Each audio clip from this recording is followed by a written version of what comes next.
স্বাগত ইসলামী bank Bangladesh PLC দেশ বাণিজ্য সংবাদের সঙ্গে আছি আমি সাদিয়া লাবনী।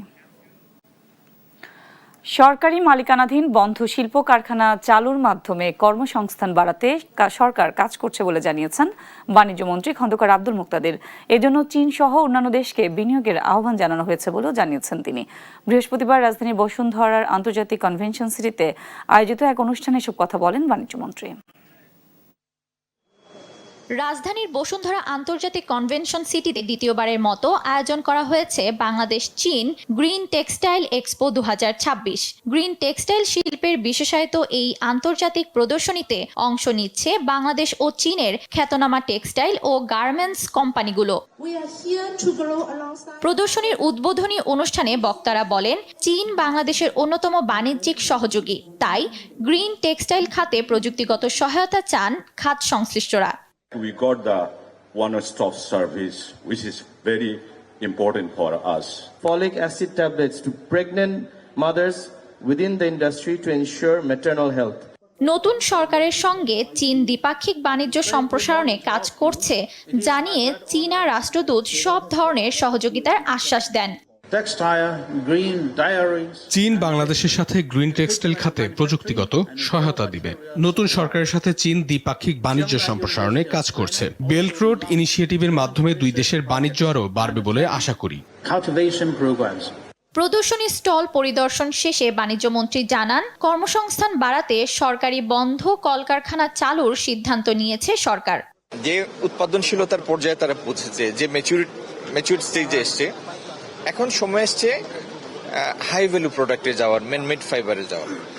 এই গ্রাজুয়েশনটা হচ্ছে না যে তা না, হচ্ছে, কিন্তু আমরা চাই সেটির উত্তরণ যেন আরো দ্রুত হোক, আর আরো বেশি উৎপাদনশীলতা অর্জন করুক বাংলাদেশের আরএমজি।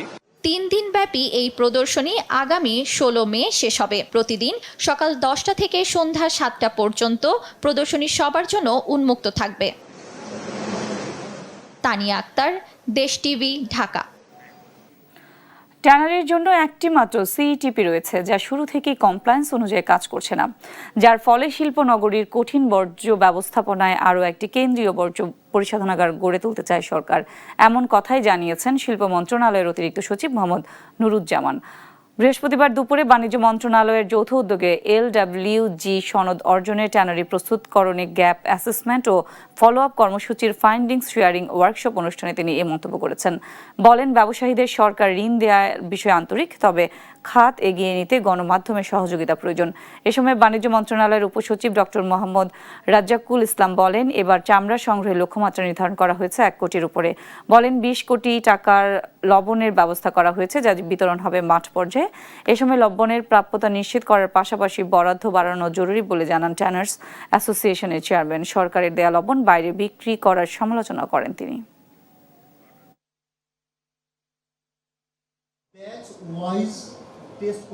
চামড়া খাতের যে দুরবস্থার অন্যতম কারণ হচ্ছে আমরা কমপ্লায়েন্ট ম্যানেজমেন্ট করতে পারছি না। আমাদের কমপ্লায়েন্সের ক্ষেত্রে আমরা পিছিয়ে রয়েছি। একটা ইনফরমাল সেক্টরকে ধ্বংস করে দিয়েছি, কারণ ওই ক্লাস্টারদেরকে যদি আমরা ওই শিল্পনগরীতে আমরা 5 একর 10 একর জায়গা দিয়ে নিয়ে যেতে পারতাম, ওরা গ্লু জিলাটিন তৈরি করতো, হাজারীবাগে যেটা করতো, হাজারীবাগের মহানগর বেরিবাদের পাশে তারা আপনার সেই জিলাটিন তৈরি করতো, সিরিজ তৈরি করতো, সেটা আবার পেইন্ট ফ্যাক্টরিতে তারা বিক্রি করতো। সেই ক্লাস্টারদেরকে আমরা শেষ করে দিয়েছি। আমাদের যে সকল দাবি দেওয়া আছে, যেখানে যেখানে পৌঁছে দেওয়ার কথা আমরা পৌঁছে দেবো, এবং আমরা এই বর্তমান সিইটিপিকে 25,000-এ পূর্ণাঙ্গ রূপে কমপ্লায়েন্সে নেওয়ার জন্য সর্বোচ্চ ব্যবস্থা নিব আপনাদের সহযোগিতা নিয়ে, এবং পাশাপাশি আরও একটি সিইটিপি যাতে হয় সেই ব্যবস্থাও আমরা রাখবো। দেশের ব্যবসা বাণিজ্য গতি আনতে একক গ্রাহক ও বৃহৎ ঋণ সীমা নীতিমালায় বড় ধরনের শিথিলতা দিয়েছে বাংলাদেশ ব্যাংক। নতুন সিদ্ধান্ত অনুযায়ী একক ব্যক্তি বা গ্রুপ ভিত্তিক ঋণের ক্ষেত্রে মূলধনের 15% সীমার যে বাধ্যবাধকতা ছিল, তা আগামী 30 জুন 2028 পর্যন্ত স্থগিত করা হয়েছে। ফলে এই সময়ের মধ্যে কোনো ব্যক্তি বা গ্রুপের মোট ঋণ ফান্ডেড ও নন ফান্ডেড মিলিয়ে একটি ব্যাংকের মূলধনের 25% পর্যন্ত হতে পারবে। এছাড়া নন ফান্ডেড এক্সপোজারের ক্ষেত্রে কনভার্সন ফ্যাক্টরও কমিয়ে আনা হয়েছে। আগে যেখানে এ ধরনের এক্সপোজার ডলারের 50% হিসাব করা হতো, এখন থেকে তা 25% হিসেবে গণনা করা হবে। এর ফলে ব্যাংকগুলো এলসি গ্যারান্টি ও ট্রেড ফাইন্যান্স ভিত্তিক ঋণ সুবিধা দেওয়ার ক্ষেত্রে তুলনামূলক বেশি সুবিধা পাবে। বৃহস্পতিবার কেন্দ্রীয় ব্যাংকের ব্যাংকিং প্রবিধি ও নীতি বিভাগ থেকে এই সংক্রান্ত একটি সার্কুলার জারি করা হয়।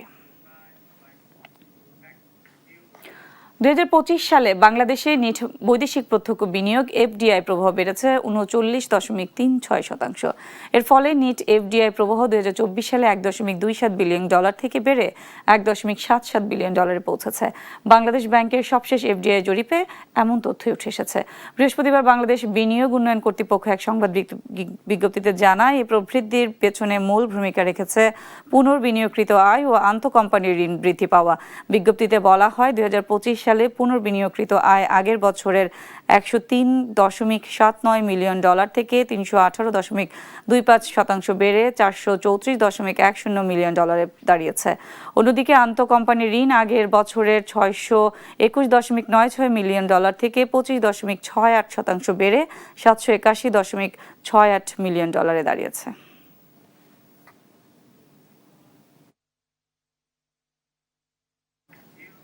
বাংলাদেশের দীর্ঘমেয়াদী বৈদেশিক ঋণমানের পূর্বাভাস স্থিতিশীল থেকে কমিয়ে ঋণাত্মক করেছে আন্তর্জাতিক ঋণমান নির্ধারণকারী সংস্থা ফিচ। তবে দেশের বর্তমান ঋণমান বি+ অপরিবর্তিত রাখা হয়েছে। সংস্থাটির প্রতিবেদনে বলা হয়, মধ্যপ্রাচ্যের চলমান সংঘাত বাংলাদেশের অর্থনীতিতে নতুন চাপ তৈরি করতে পারে। বিশেষ করে জ্বালানি আমদানির ব্যয় বৃদ্ধি, প্রবাসী আয় কমে যাওয়ার আশঙ্কা ও বৈদেশিক অর্থায়নে চাপ বৃদ্ধিকে বড় ঝুঁকি হিসেবে দেখছে ফিচ। পূর্বাভাস ঋণাত্মক করার কারণ হিসেবে ফিচ বলছে, বাংলাদেশের বৈদেশিক অর্থায়ন ও সামষ্টিক অর্থনীতির ঝুঁকি বেড়ে গেছে।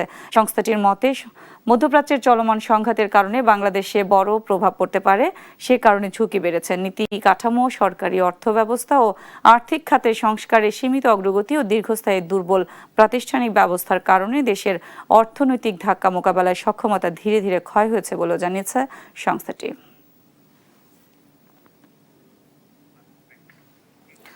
নগর জীবনে বাইক আর অটোরিকশা শুধু যাতায়াতের মাধ্যম নয়, বহু মানুষের জীবিকা নির্বাহের ভরসা। এ বাহনে এবার আসতে পারে করের আওতায়। আগামী বাজেটে রাজস্ব বাড়ানোর এ উদ্যোগে সরকারের আয় বাড়ার সম্ভাবনা দেখছেন নীতি নির্ধারকরা। তবে এই সিদ্ধান্তে অস্বস্তিতে পড়েছেন বাইকার ও অটোরিকশা চালকরা। অন্যদিকে যোগাযোগ বিশেষজ্ঞরা বলছেন, বাইকের কর আহরণ সম্ভাবনাময় হলেও অটোরিকশায় কর বসে বৈধতা পেয়ে দৌরাত্ম্য বাড়বে। এতে দুর্ঘটনায় যে আর্থিক ক্ষতি হবে তা অর্জিত করের সঙ্গে বিবেচনায় নেয়ার বিষয়। বিস্তারিত শাহিনুল ইসলাম সাগরের প্রতিবেদনে। রাজস্ব আহরণ বাড়াতে আগামী অর্থ বছরের বাজেটে নতুন কৌশল নিতে যাচ্ছে সরকার। পরিকল্পনা অনুযায়ী মোটর সাইকেলের সিসি ভেদে বছরে 2,000 থেকে 10,000 টাকা পর্যন্ত অগ্রিম আয়কর আরোপ করা হতে পারে। একই সঙ্গে সিটি কর্পোরেশন, পৌরসভা ও ইউনিয়ন ভেদে ব্যাটারি চালিত অটোরিকশার উপর 1,000 থেকে 5,000 টাকা কর নির্ধারণের প্রস্তাব থাকছে। সরকারের হিসাব বলছে, দেশে বর্তমানে নিবন্ধিত মোটরসাইকেলের সংখ্যা প্রায় 48,70,000। এর মধ্যে করযোগ্য বাইক প্রায় 38 লাখ। গড়ে প্রতিটি বাইক থেকে 4,000 টাকা কর আদায় করা গেলে বছরে অতিরিক্ত প্রায় 1,500 কোটি টাকা রাজস্ব আসতে পারে। আর অটোরিকশা রাজধানীতে চলাচল করছে 10 থেকে 14 লাখ, আর সারা দেশে প্রায় 50 থেকে 70 লাখ বলে দাবি খাত সংশ্লিষ্টদের। তবে কর আরোপের বিষয়ে অস্বস্তি বাইক ও রিক্সা চালকদের। সমস্যা না, বেড়াটা আপনাকে দিতে পারবো। কামাই আমার কত, কয় টাকা? 500 টাকা জমা দেওয়া লাগে গাড়িতে।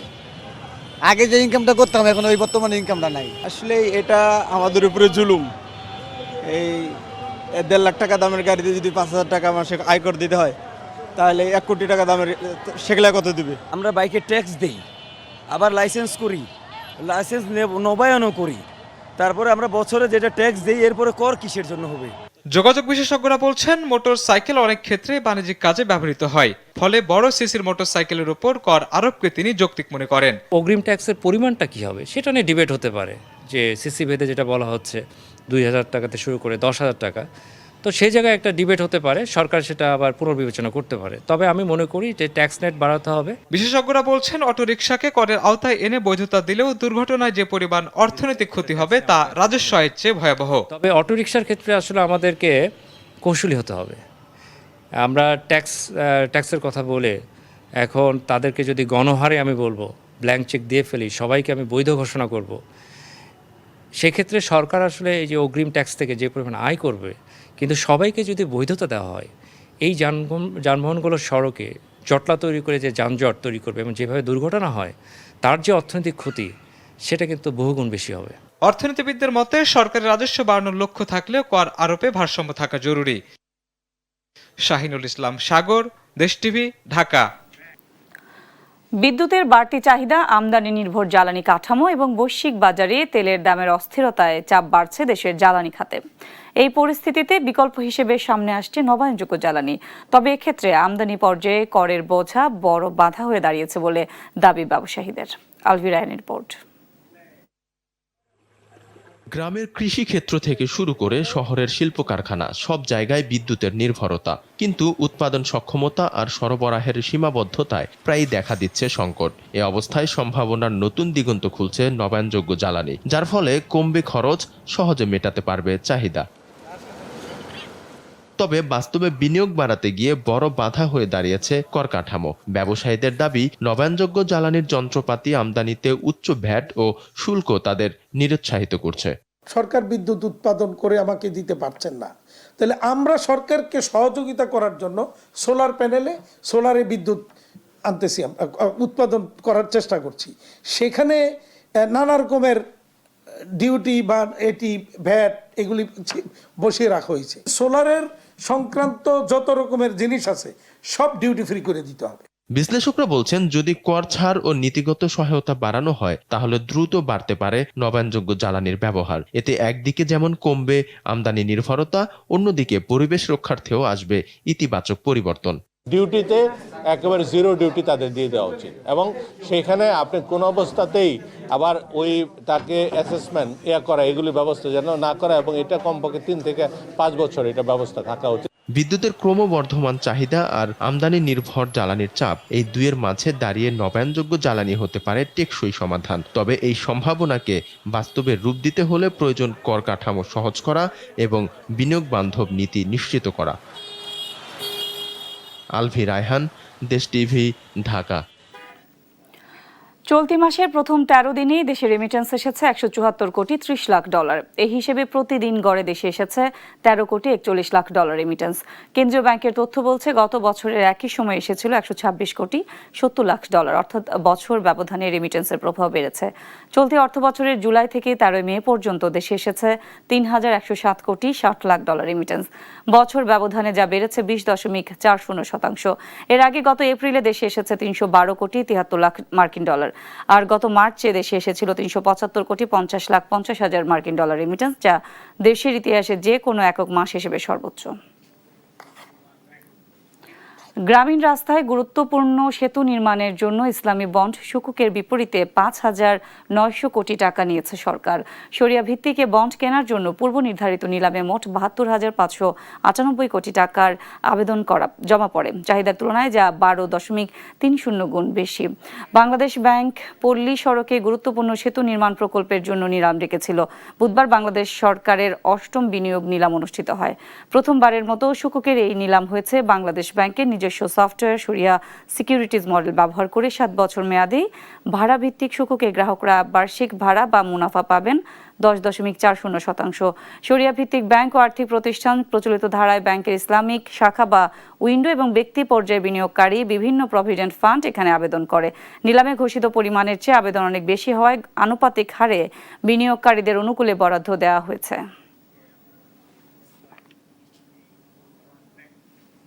এখন জানিয়ে দিচ্ছি পুঁজিবাজারের আজকের দিন শেষে লেনদেন পরিস্থিতি।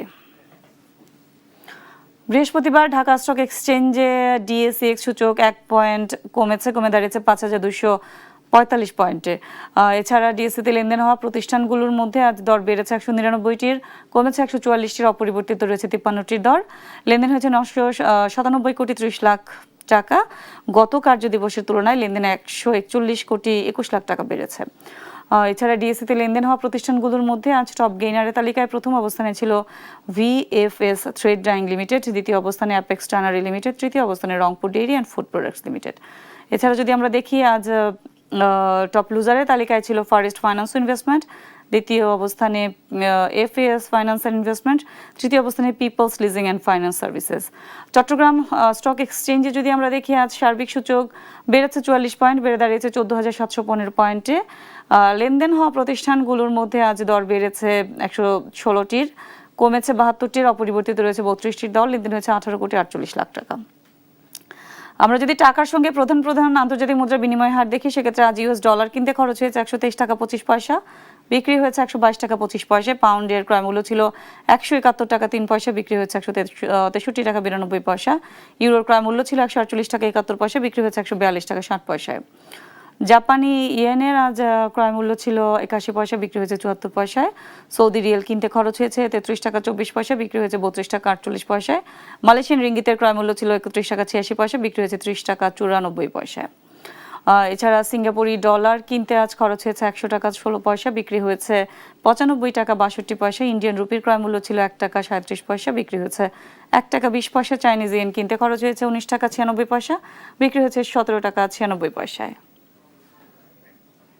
এবার দেখে নেব চাকরির খবর। নিয়োগ বিজ্ঞপ্তি প্রকাশ করেছে ইস্পাহানি ইসলামিয়া চক্ষু ইনস্টিটিউট ও হাসপাতাল। বেসরকারি ব্যবস্থাপনায় শুধুমাত্র চোখের জন্য বিশেষায়িত হাসপাতালটি ডেপুটি ডিরেক্টর পদে জনবল নিয়োগের জন্য এই বিজ্ঞপ্তি দিয়েছে। 13 মে থেকে আবেদন নেওয়া শুরু হয়েছে। আবেদন করা যাবে 5 জুন পর্যন্ত। আগ্রহী প্রার্থীরা অনলাইনে আবেদন করতে পারবেন। এদিকে নিয়োগ বিজ্ঞপ্তি প্রকাশ করেছে এনআরবিসি ব্যাংক পিএলসি। বেসরকারি বাণিজ্যিক ব্যাংকটি লিটিগেশন কোঅর্ডিনেটর পদে জনবল নিয়োগের জন্য বিজ্ঞপ্তি দিয়েছে। 13 মে থেকে আবেদন নেওয়া শুরু হয়েছে। আবেদন করা যাবে 31 মে পর্যন্ত। আগ্রহী প্রার্থীরা অনলাইনে আবেদন করতে পারবেন। দর্শক, এই ছিল ইসলামী ব্যাংক পিএলসির সৌজন্যে দেশ বাণিজ্য সংবাদে। পরের বুলেটিন দেখার আমন্ত্রণ রইল। দেশ টিভির সঙ্গে থাকুন।